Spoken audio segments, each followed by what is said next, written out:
Subscribe करें sigma youth engineers channel को और बेल आइकन को दबाएं ताकि आप देख सकें हमारी लेटेस्ट इंजीनियरिंग वीडियोस सबसे पहले।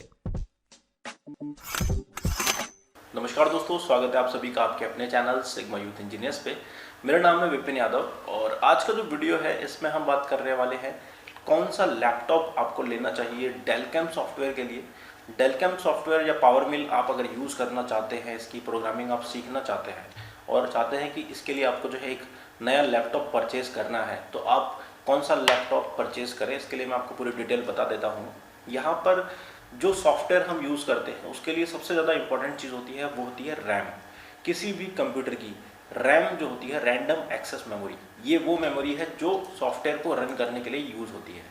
तो आपको जो है रैम लेनी है कम से कम 8 GB रैम। अगर आप चाहते हैं कि आप जो है एक एवरेज बजट में एक सही लैपटॉप लेना चाहते हैं तो 8 GB रैम जो है उसकी मिनिमम कॉन्फ़िगरेशन होनी चाहिए, ठीक है।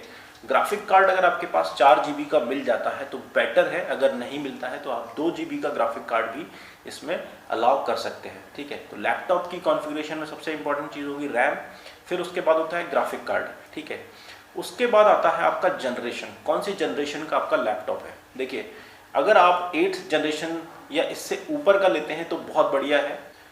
अगर आप 8 जनरेशन से कम जनरेशन का लैपटॉप लेते हैं, जैसे कि 7th जनरेशन हो गया या 6th जनरेशन है, तो आपको जो है आने वाले टाइम में दिक्कत हो सकती है, क्योंकि जो सॉफ्टवेयर होते हैं वो जनरेशन के हिसाब से जो है अपडेट किए जाते हैं। तो अब आज की डेट में जो है 8th जनरेशन से ऊपर के जो लैपटॉप हैं वो आ रहे हैं, तो अब आप जो है 8th जनरेशन मिनिमम आप जो है इसमें सेलेक्ट करिएगा जब भी आप कॉन्फ़िगरेशन सेलेक्ट करने जाएं, ठीक है।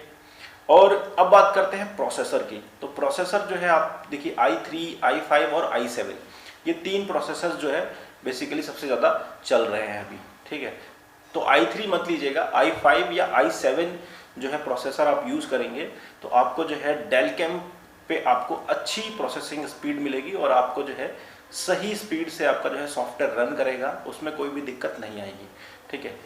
तो ये तो हो गया उन लोगों के लिए जो कि एक एवरेज जो है लैपटॉप चाहते हैं डिज़ाइनिंग के लिए, जिसमें जो है आपको सही प्रोसेसिंग स्पीड मिल जाए और आपका जो है सॉफ्टवेयर पूरी तरीके से रन कर जाए और आपका जो है बजट भी ज़्यादा नहीं लगे, ठीक है। तो यहाँ पर जो है आप ये कॉन्फ़िगरेशन ले लीजिए। मैंने आपको पहले ही बताया है कि 8 GB रैम आप ले लीजिए, 4 GB ग्राफिक कार्ड ले लीजिए, ठीक है। प्रोसेसर जो है i5 या i7 ले लीजिए, जनरेशन जो है 8th जनरेशन ले लीजिए, ठीक है। अब इससे कम में आप जाएंगे तो आपको जो है इसकी प्रोसेसिंग स्पीड जो है स्लो होती हुई मिलेगी। इसमें जो है आपका सॉफ्टवेयर जो है कम परफॉर्मेंस पे भी चल सकता है। ऐसा नहीं है कि डेल कैम जो है कम परफॉर्मेंस पे नहीं चलेगा, बट उसका जो प्रोसेसिंग स्पीड है वो डाउन हो जाती है। जो प्रोग्राम आपको जनरेट करना है 5 मिनट के अंदर, वो जो है आपको 10 से 15 मिनट के अंदर जो है जनरेट करके यही सॉफ्टवेयर देगा, अगर आप जो है इस कॉन्फ़िगरेशन से इससे नीचे के कॉन्फ़िगरेशन में आप अगर जाएंगे तब, ठीक है। अब जिन लोगों के पास जो है बजट सफिशिएंट है तो आप जो है 16 GB रैम पे भी जा सकते हैं। 16 GB रैम जो है बहुत अच्छी प्रोसेसिंग स्पीड देता है। इसमें आप जो है मल्टीपल सॉफ्टवेयर एक साथ रन कर सकते हैं और उनमें जो है आपको आउटपुट बहुत बढ़िया मिलेगा, ठीक है। तो 16 GB रैम ले लीजिए। 4 GB ग्राफिक कार्ड की जगह जो है आप 8 GB ग्राफिक कार्ड भी ले सकते हैं। i5 की जगह है आप जो है i7 प्रोसेसर ले सकते हैं, ठीक है। और हार्ड डिस्क कम से कम जो है आप 2 TB का जो है लेके चलिएगा, ठीक है। 2 TB से हार्ड डिस्क कम बिल्कुल मत लीजिएगा। और अगर आप जो है ज़्यादा यूज़ करते हैं, आपके पास जो है डेटा ज़्यादा है, ठीक है, तो फिर आप क्या करिएगा, अलग से जो है एक्सटर्नल हार्ड डिस्क भी ले लीजिएगा। इससे क्या होगा, आपके जो लैपटॉप की लाइफ है उसके ऊपर जो लोड है वो कम पड़ेगा, आपका जो बैकअप है वो टाइम टू टाइम आप करते रहिएगा, आपका डेटा जो है स्टोरेज रहेगा और आपके जो लैपटॉप की परफॉर्मेंस है वो भी बरकरार रहेगी और आपके जो है मल्टीपल सॉफ्टवेयर को इजीली आप इसमें रन कर सकते हैं, ठीक है। सॉलिडवर्क्स सॉफ्टवेयर भी रन कर सकते हैं इसमें आप ऑटोकैड इजीली रन कर सकते हैं, इसमें आप मास्टरकैम सॉफ्टवेयर को आसानी से रन कर सकते हैं, एनएक्स कैम, सॉलिड कैम, आप कोई भी सॉफ्टवेयर जो है आप एक साथ इसमें रन कर सकते हैं। 16 GB रैम के साथ अगर आप जो है जाते हैं तो आप जो है कोई भी सॉफ्टवेयर इजीली रन कर सकते हैं, ठीक है। तो यहाँ पे यही ध्यान रखना है आपको कि लैपटॉप जब भी परचेस करने जाओ तो उसमें जो है आपको रैम का सबसे ज़्यादा ध्यान देना है, जनरेशन का ध्यान देना है और आपको जो है प्रोसेसर का ध्यान देना है।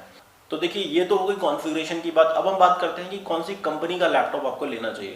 देखो, कंपनियां जो है लगभग सभी जो है सिमिलर टाइप के जो है प्रोडक्ट बनाती हैं और सेम कॉन्फ़िगरेशन आपको प्रोवाइड करती हैं, बट उनका जो मैन्युफैक्चरिंग स्टाइल है, स्लिम जो होती है, स्लिम बॉडी आपको आती है।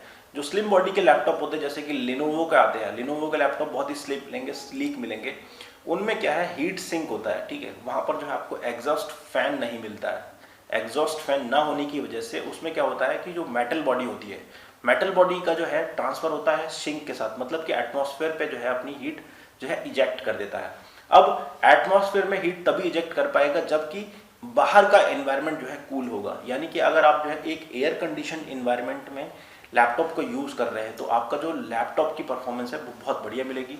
लेकिन अगर आप जो है नॉन एयर कंडीशनड एटमॉस्फेयर पे यूज़ करेंगे तो आपका जो लैपटॉप है वो हैंग करना स्टार्ट कर देगा। तो लिनोवो के लैपटॉप आप तभी सेलेक्ट करना जब आप जो है एयर कंडीशन एनवायरनमेंट में ही यूज़ कर रहे हैं, ठीक है। वो बहुत ही स्लिम होते हैं, बहुत ही अच्छे लगते हैं, देखने में अच्छे लगते हैं। सोनी का भी जो है सिमिलर प्रोसेस है, सोनी और लिनोवो का दोनों का जो है सिस्टम बिल्कुल सेम है। उसमें क्या है, आपको जो है एयर कंडीशन एनवायरनमेंट में आप यूज़ करेंगे तो कोई दिक्कत नहीं है, ठीक है। वहीं अगर आप बात करें एप्पल की, एप्पल के लैपटॉप में भी जो है आपको एक एटमॉस्फेयर कंट्रोल की ज़रूरत पड़ती है। अगर आप जो है एटमॉस्फेयर कंट्रोल नहीं कर पाते हैं तो वही लैपटॉप जो है अपनी परफॉर्मेंस में जो है डिक्रीमेंट शो करता है, ठीक है। तो हैंग करना स्टार्ट कर देता है, हीट होने लगता है। ये जो प्रॉब्लम है वो एटमॉस्फेयर कंट्रोल की वजह से होती है जितने भी स्लिम बॉडी के लैपटॉप आ रहे हैं, ठीक है। तो अब जो दूसरे लैपटॉप है जैसे कि HP, डेल और एसर, इन लैपटॉप्स में क्या है, इनमें हीटिंग की प्रॉब्लम नहीं आती। ये जो है आप जनरल एनवायरनमेंट में जहाँ पर एयर कंडीशन है नहीं है वहाँ पे आप दोनों जगह पे आप इनको यूज़ कर सकते हैं। इनकी परफॉर्मेंस में कोई भी डिक्रीमेंट नहीं आता है। लेकिन अगर आप जैसे हाई एंडिंग के लैपटॉप यूज़ करते हैं तो उनमें जो है हीटिंग की प्रॉब्लम आना स्टार्ट हो जाती है। तो ध्यान रखिएगा, इन लैपटॉप को आप तभी यूज़ करिए जब आपका जो है एटमॉस्फेयर जो है पूरा कंट्रोल्ड हो, यानी कि आपका जो एटमॉस्फेरिक टेम्परेचर है वो बिल्कुल कंट्रोल हो। 25 डिग्री से 30 डिग्री का जो टेम्परेचर होता है इसमें जो है लैपटॉप अपनी अच्छी परफॉर्मेंस देता है।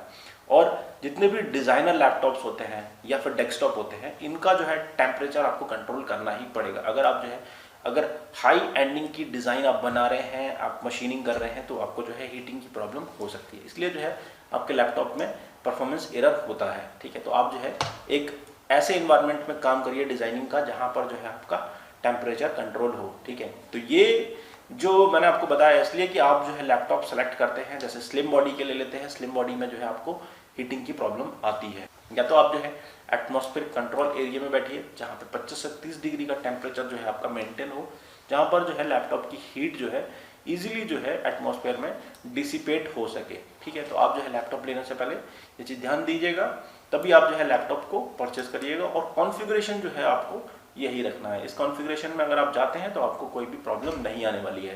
तो आई होप ये वीडियो आपके लिए हेल्पफुल रहेगा। अगर इससे रिलेटेड कोई भी डाउट है तो आप कमेंट कर सकते हैं, मैं आपको जो है इसका सोल्यूशन आने वाले वीडियो में आपको दे दूंगा। तो अभी के लिए बस इतना ही, मिलते हैं अगले वीडियो में। Thanks for watching video.